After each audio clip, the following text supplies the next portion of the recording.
नमस्कार, शुभ क्लासेस में आप सभी का स्वागत है। आज की वीडियो में हम चर्चा करेंगे शब्द विचार। जैसे कि आपने पिछली वीडियो देखी, उसमें हमने चर्चा की थी वर्ण विचार। वर्ण विचार के अंतर्गत हमने समझा स्वर, व्यंजन और संधि और उनकी परिभाषा और उनके भेद।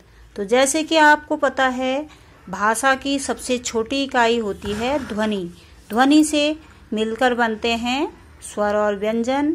स्वर और व्यंजन को हम वर्ण कहते हैं और वर्णों से मिलकर बनता है शब्द। तो अब हम इस वीडियो में क्रमवाइज जानेंगे शब्द के बारे में, शब्द विचार। तो चलिए देखते हैं पहले कि शब्द क्या है। एक या अधिक वर्णों से निर्मित स्वतंत्र व सार्थक ध्वनि को शब्द कहते हैं। एक या अधिक वर्णों से मिलकर जो मेल होगा, जो शब्द बनेगा, उसे हम, जो ध्वनि बनेगी उसे हम क्या कहेंगे? शब्द कहेंगे। और वो शब्द होगा सार्थक।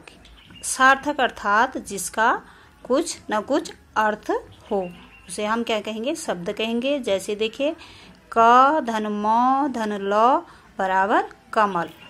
कमल का कुछ अर्थ निकल रहा, तो ये क्या हो गया? एक शब्द बन गया। कमल सुनते ही या देखते ही आपको पता चल जाएगा इसके कुछ अर्थ होते हैं। या तो आपके संज्ञान में आएगा, कुछ पुष्प या फूल के बारे में कहा जा रहा है, या कोई नाम होगा। तो ऐसे ही आगे देखिए शब्द विचार क्या है।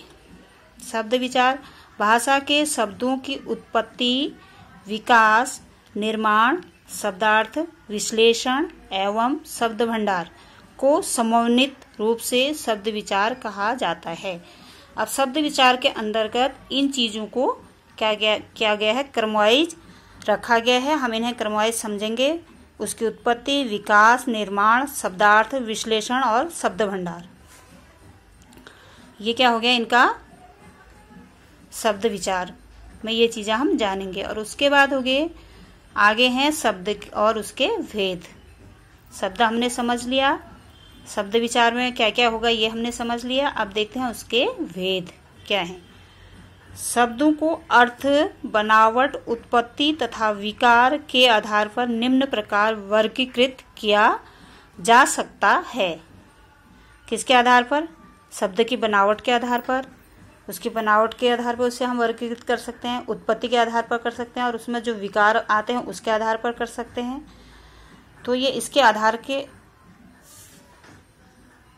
उस पे इसे 4 भागों में विभाजित किया गया है। ये कौन कौन से हैं? देखिए, उत्पत्ति के आधार पर, उसकी उत्पत्ति कैसे होती है शब्द की, उसके आधार पर उसे वर्गीकृत किया गया है।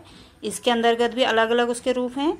रचना के आधार पे, रचना कैसे हुई उस आधार पे उन्हें रखा गया है। तीसरा है प्रयोग के आधार पे, और चौथा है अर्थ के आधार पे। तो इस प्रकार इस वीडियो में आपने शब्द के बारे में जाना और शब्द विचार, शब्द के भेद। तो इससे अगली वीडियो में जो शब्द के भेद 4 प्रकार के इसके प्रकार हैं, इनको हम एक एक करके विस्तृत रूप से समझेंगे। आगे की वीडियो को लाइक कीजिए, सब्सक्राइब कीजिए और शेयर कीजिए। धन्यवाद।